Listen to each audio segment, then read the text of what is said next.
जो आज की पहली बड़ी खबर है ये भारत से है। भारत इमदादी सामान भेजने के सिलसिले को तेज कर रहा है।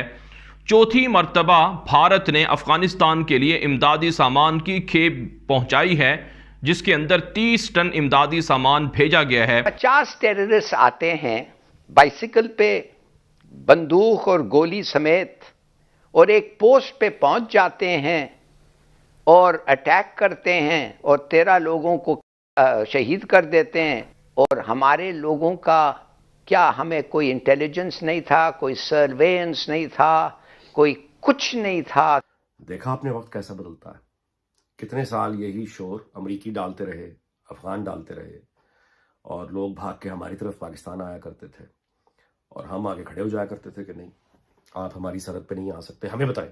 अब खेल आपने देखा कैसे बदला कि अब वही काम हमारे साथ हो रहा है और अफगानिस्तान में वापस भाग जाते हैं। ये हिलाली साहब, आप तो अच्छी तरह इस बात को समझते हैं कि जब आपका बॉक्सर लड़ रहा हो रिंग में, तो जब उसको कभी मार पड़ जाए, उसके नाक से खून निकलने लग जाए, तो उस वक्त तो उसको हूट नहीं किया जा सकता। तो ये जैसे मैंने कहा कि हमारा सामना किसके साथ है, हमारा सामना बहुत बड़े बड़े हैकल इंटेलिजेंस एजेंसीज के साथ है, और कोई पैसा देने को तैयार नहीं। हम तो भिखारी लोग हैं। अभी रशिया के सदर ने भी बेसिकली चीन में खान साहब से मिलने से इनकार कर दिया कि इस किस्म का attack which is so bad for the image हमारी फौज का। जय हिंद दोस्तों, very warm welcome to Hindustan special channel.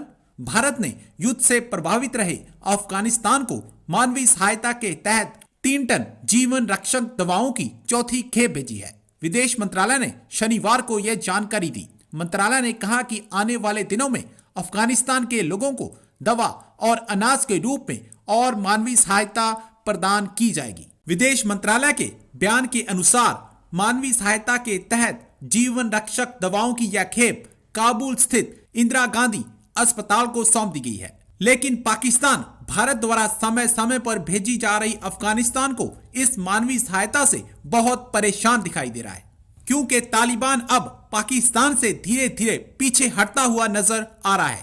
बस इसी बात से पाकिस्तान बौखला गया है। दूसरी तरफ बलोचिस्तान में बम धमाके रुकने का नाम नहीं ले रहे। तो चलिए दोस्तों, आज की वीडियो की तरफ चलते हैं। Thank you so much. जो आज की पहली बड़ी खबर है ये भारत से है।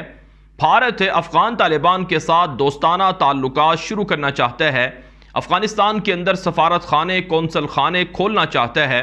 अफगान तालिबान के साथ तिजारती, मुआशी, सफारती ताल्लुकात शुरू करना चाहता है। इसलिए अफगान तालिबान को कायल करने के लिए भारत इमदादी सामान भेजने के सिलसिले को तेज कर रहा है। चौथी मर्तबा भारत ने अफगानिस्तान के लिए इमदादी सामान की खेप पहुंचाई है, जिसके अंदर 30 टन इमदादी सामान भेजा गया है। भारतीय मीडिया दावा कर रहा है कि इस इमदादी सामान के अंदर अद्वियात हैं और ग़िज़ाई अजनास हैं, और ये अफगानिस्तान के ज़रूरतमंदों के लिए तालिबान को पहुंचाई गई हैं। इससे पहले भारत ने अफगानिस्तान के ज़रूरतमंदों को चावल, गंदम और दीगर चीज़ें भी फराहम की थीं। अफसोसनाक वाक़या पेश आया जहां पर 10 अहलकार शहीद हुए, तो ये सूरत हाल जानी नुकसान की तरफ गई।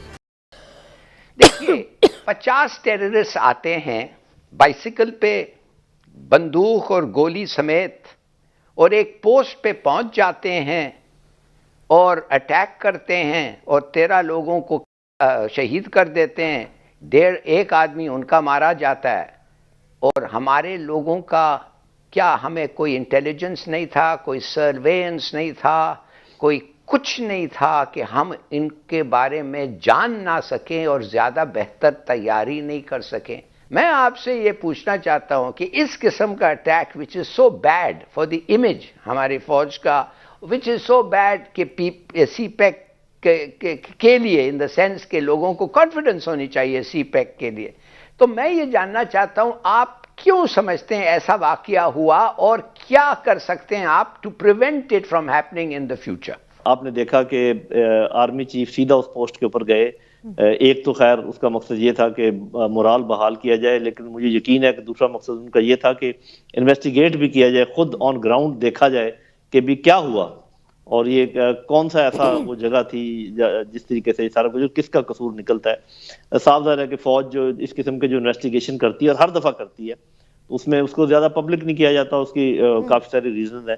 तो आप यूं समझिए हिलाली साहब, आप तो अच्छी तरह इस बात को समझते हैं कि जब आपका बॉक्सर لڑ رہا ہو رنگ میں، تو جب اس کو کبھی مار پڑ جائے، اس کے ناک سے خون نکلنے لگ جائے، تو اس وقت تو اس کو ہوٹ نہیں کیا جا سکتا، بلکہ انتظار کرتے ہیں جب وہ بیٹھ جاتا ہے اس کے کان میں پھر پھسر پھسر کی جاتی ہے کہ بھی یہ تم نے کیا کیا. تو یہ جیسے میں نے کہا کہ ہمارا سامنا کس کے ساتھ ہے، ہمارا سامنا بہت بڑے بڑے دیو ہیکل انٹیلیجنس ایجنسیز کے ساتھ ہے، اور آپ اس کو سمجھتے ہیں.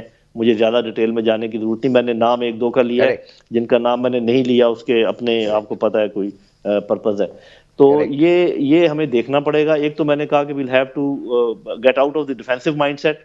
دوسرا، جہاں غلطی ہوتی ہے اس کا ازالہ کرنا بہت ضروری ہے. جو ذمہ دار لوگ ہیں ان کو پنش کرنا بہت ضروری ہے، اور مورال کو بحال رکھنا بہت ضروری ہے. جو آپ نے یہ بات کہی ہے، یہ تو بات بالکل صحیح ہے کہ وہ پیچھے ان کے اور بھی لوگ ہیں ڈورے ہلانے والے، یہ تو الگ کار ہیں. لیکن جب افغان طالبان یہاں اقتدار میں آئے تو انہوں نے تو آ کے کہیں نہ کہیں جب مذاکرات بھی شروع کروائے ٹی ٹی پی کے ساتھ، تو مقصد یہی تھا کہ وہ اپنا کوئی کردار ادا کریں گے اور معاملات سیٹل کریں گے.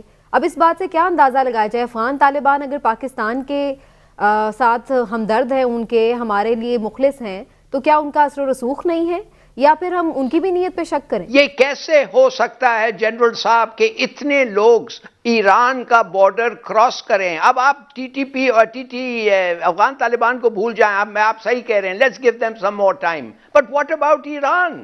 اگر یہ ادھر سے آئے ہیں تو یہ 50 لوگ کیسے آ سکتے ہیں بھائی ادھر سے وداؤٹ دیم نوئنگ؟ اب ان کو تو آپ نے وقت نہیں دینا ہے، ان کا تو کنٹرول اس ایریا میں تو ہے. آپ نے بتایا نا کہ وہاں پر چونکہ سرحد تھوڑی سی ریلیکس کی ہے تو بہت زیادہ سمگلنگ بھی ہو رہی ہے، تو اسی گاب میں اور لوگ بھی آ سکتے. کتنے سال یہی شور امریکی ڈالتے رہے، افغان ڈالتے رہے، اور لوگ بھاگ کے ہماری طرف پاکستان آیا کرتے تھے، اور ہم آگے کھڑے ہو جایا کرتے تھے کہ نہیں، آپ ہماری سرحد پہ نہیں آ سکتے، ہمیں بتائیں. اور یا پھر وہ ڈرون آپریشنز ہوئے جو ظاہر ہے وہ تو انڈرسٹینڈنگ سے ہوئے تھے. اب کھیل آپ نے دیکھا کیسے بدلا، کہ اب وہی کام ہمارے ساتھ ہو رہا ہے اور افغانستان میں واپس بھاگ جاتے ہیں. اب ہم کہہ رہے ہیں کہ ہم افغانستان میں اٹیک کریں گے، یعنی یہ بتانے کے لیے گئے تھے. اور دوسرا یہ ہے کہ ظاہر ہے کہ افغان ٹیلی ویژن پہ بیٹھ کے، کابل میں بیٹھ کے طالبان آفیشلز جو کچھ پاکستان کے بارے میں کہہ رہے ہیں، اس کے بعد یہ کہ وہاں بارڈر سے جو اٹیک پاکستان پہ ہو رہے ہیں، یہ ساری چیزیں مل کر، تو یہ ہے وہ عذاب جس میں ہم پھنس گئے ہیں. افغان ان کی سب سے پہلی خواہش تو یہ ہے کہ پاکستان انہیں تسلیم کرے.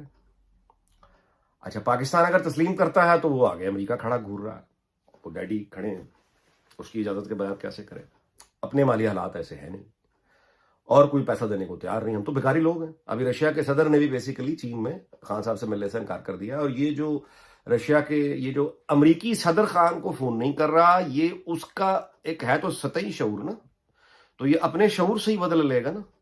تو یہ اپنے شعور سے سوچتے ہوئے جہاں پہ یہ بیٹھا ہوا ہے، اس کو یہی حل نظر آتا ہے کہ میں پیوٹن کی واہ شروع کر دوں گا تو امریکیوں کو جلن ہوگی، میں ان کو گالیاں نکالوں گا مغرب کو. یہ اپنا، ان کو تو کشمیر میں ہونے والا ظلم نظر نہیں آتا، ان کو سنکیانگ میں ہونے والا ظلم نظر آتا ہے. یہ اپنا غصہ نکال رہا ہے. امریکی صدر اس کو فون نہیں کر رہا، کیوں کرے وہ؟